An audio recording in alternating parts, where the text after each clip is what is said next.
હું પોતે સ્વચ્છતા માટે દર વર્ષે 100 કલાક એટલે દર અઠવાડિયે 2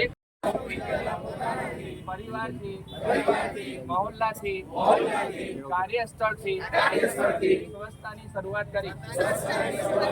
હું હંમેશા મારા ઘર, દુકાન અને ઓફિસમાં નો જ ઉપયોગ કરી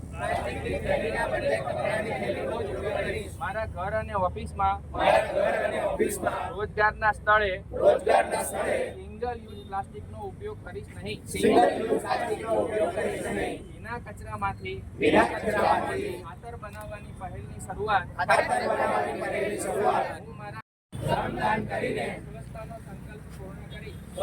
સંકલ્પ પૂર્ણ કરી હું ગંદકી કરીશ નહીં અને કોઈને કરવા દઈશ નહીં. હું સૌ મુક્ત બનાવવા માટે મારું યોગદાન આપીશ. સ્વચ્છ શહેર, સ્વચ્છ રાજ્ય અને સ્વચ્છ ભારતના